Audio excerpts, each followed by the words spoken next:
मनुवादी कुरीतियों को ठोकर मारकर 12 अक्टूबर को नागपुर के अंदर तथागत बुद्ध इस विश्व के सबसे बड़े लड़ाका सम्राट अशोक ने तलवार छोड़ दी थी और वो समरसता के मार्ग पर निकल पड़े थे।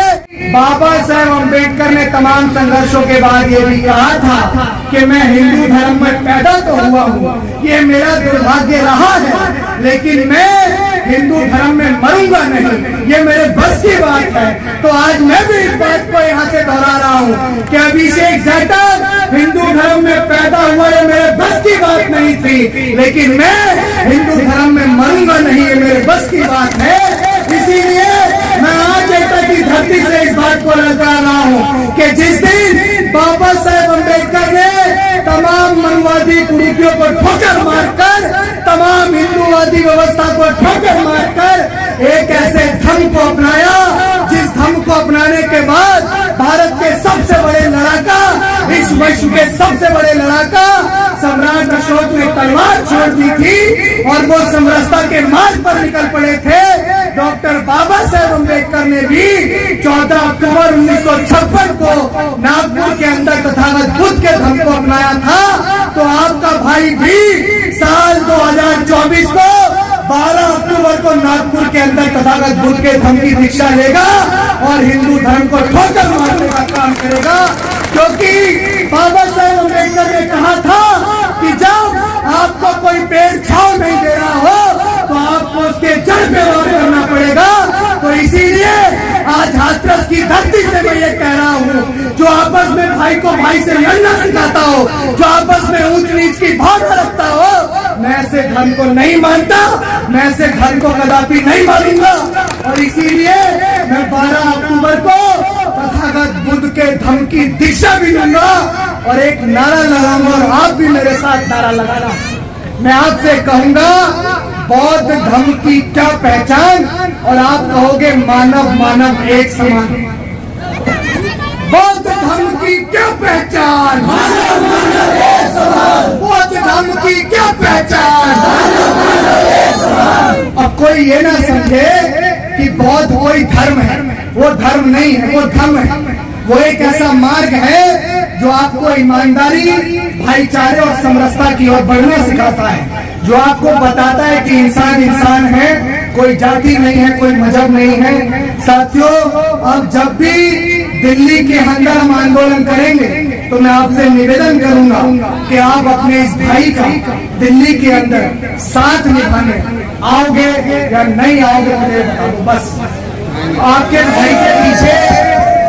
भाई के पीछे किसी नेता, किसी अभिनेता की सपोर्ट नहीं, किसी संगठन की सपोर्ट नहीं, लेकिन आप मुझे हाथ उठा के बताओ कि पूरे देश में अगर आपके ऊपर कहीं भी शोषण हुआ है तो क्या आपके इस भाई ने चैन की नींद लेने का काम किया? मुझे बताओ कि जब पूरे देश में आप पे कहीं भी शोषण होता है, चाहे वो हापुड़ की घटना रही हो, चाहे वो आपके इस एटे जिले के अमापुर की घटना रही हो, चाहे वो बिहार के अंदर की घटना रही हो, आपके भाई ने जो आपके समाज के ऊपर जातिगत शोषण करता है, आपका भाई उनको अपने जूते से पानी पिलाने का काम करता है। यही आपके भाई की पहचान है। किसी ने मुझसे बोला कि तुम्हारे लोग कब के बहादुर हुए थे? मैंने कहा भीमापुर गांव में हमने बाढ़ बढ़ाकर मारे थे, हम तब भी बहादुर थे, हम आज भी बहादुर हैं, हम कल भी बहादुर रहेंगे। हमें कमजोर समझने की भूल मत करना। जब तक ये संविधान सुरक्षित है तब तक आप सुरक्षित हो। तो आपसे भी निवेदन है कि संविधान को बचा के रखना, क्योंकि अगर संविधान नहीं बचेगा तो फिर आप भी नहीं बचेंगे। बहुत बहुत धन्यवाद। मैं अपने नेताओं से आप सबके माध्यम से फिर निवेदन करूंगा कि आप सब लोग एकजुटता बना लें। ये समाज बड़ी आशा भरी उम्मीद से आपकी तरफ देख रहा है कि हमारे नेता अगर एकजुट हो जाएंगे तो फूले का, शाहू का, कबीर का, भगत सिंह का, उधम सिंह का, डॉक्टर अंबेडकर का और सब महापुरुषों का सपना पूरा हो जाएगा। तो आप भी उस सपने को पूरा करने के लिए हमारा साथ दोगे या नहीं दोगे? मेरे नौजवान साथी, मैं आपको एक और बात आखिरी में कह दूं जो मोस्ट इम्पोर्टेंट है, और वो साथी है। साथियों, बाबा साहेब अम्बेडकर हमारे महापुरुष कैसे बने? उन्होंने सबसे ज्यादा शिक्षा और एजुकेशन को प्रायोरिटी दी। मैं आपसे भी कहूंगा, हो इस तरह हौसले आजमाया करो, मुश्किलें देख कर मुस्कुराया करो। वो दो निवाले भले कम ही खाया करो, अपने बच्चों को लेकिन पढ़ाया करो। ये जमाना आपको अनपढ़ जाहिल और गवार देखना चाहता है। अगर आप भी अपने बारे में नहीं सोचोगे तो 7 समंदर पार से आपको समझाने कोई नहीं आएगा। पीछे देखो, आपके पीछे 2-3 दरोगा दिखा, एक बार देखो, एक बार देखो। और इसके पीछे की एक मिस्ट्री बताता हूं। अगर किसी एक गांव के अंदर, समाज के अंदर अगर एक दरोगा, एक सिपाही लग जाता है तो 10 गांव तक चर्चा होती कि भाई फलाने का लड़का दरोगा बन गया। लेकिन कैसे? शिक्षा नहीं होता। आप सबका बहुत बहुत धन्यवाद कि आप सबने बहुत अच्छे से इस प्रोग्राम को करवाया, वरना खाकी को हम बहुत अच्छे से जानते हैं कि वो किस तरह की होती है।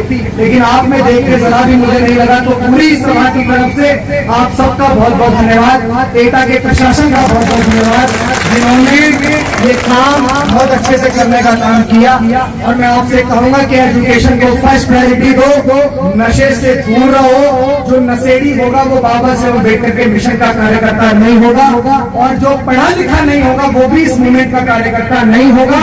क्योंकि अभिषेक भी अगर आपके बीच दहाड़ रहा है तो अभिषेक लॉ का स्टूडेंट है, अभिषेक ने एनिमेशन ऑफ क्लास पढ़ा है, अभिषेक ने फूले के द्वारा लिखी हुई गुलामगिरी को पढ़ा है, अभिषेक ने मान्यवर कांशीराम के द्वारा लिखी गई चर्चा युग को पढ़ा है, अभिषेक ने बाबा साहेब अम्बेडकर के लिखी हुई थॉट्स ऑफ पाकिस्तान को पढ़ा है, उन्होंने बुद्धा एंड हिज खम्मा को पढ़ा है। उन्होंने, आप भी पढ़िए और पढ़ के आगे बढ़िए और हमारे नेताओं को एकजुट करने की इस मुहिम का हिस्सा बनिए। आपने अपने भाई को सुना। आखिरी में यही कहूंगा कि आप हमारे आंदोलन को, क्योंकि हम घर छोड़ चुके हैं, तो आप हमारे आंदोलन को, कांशीराम कहते थे कि मुझे आपका एक वोट और एक नोट चाहिए। आपसे मुझे वोट तो नहीं चाहिए, लेकिन आपसे नोट इसलिए चाहिए क्योंकि मैं एक आंदोलन चला रहा हूं जो सामाजिक परिवर्तन का आंदोलन, और उस आंदोलन को चलाने के लिए बाबा साहेब अम्बेडकर ने कहा था कि प्रेगेटिव सोसाइटी हमें करनी पड़ेगी। अपना कमाई का 5% हिस्सा ऐसे लोगों पर खर्च करना पड़ेगा जो समाज के लिए और हमारे आंदोलन को आगे बढ़ाने के लिए काम कर रहे हैं। तो अगर आपको लगता है कि हमारा आंदोलन सच्चा है तो इस आंदोलन के लिए 10, 20, 50, 100, 500, 1000 का सहयोग जरूर करिएगा। बहुत बहुत धन्यवाद। सहयोग आपको करना है, अभी करना है। अगर आप सहयोग करेंगे तो हम लोग और मजबूती से लड़ाई लड़ पाएंगे। और आपसे आखिरी में यही कहूंगा, जब तक सांस है अपने समाज के मान सम्मान स्वाभिमान को किसी भी कीमत पे झुकने नहीं दिया जाएगा। बहुत बहुत धन्यवाद।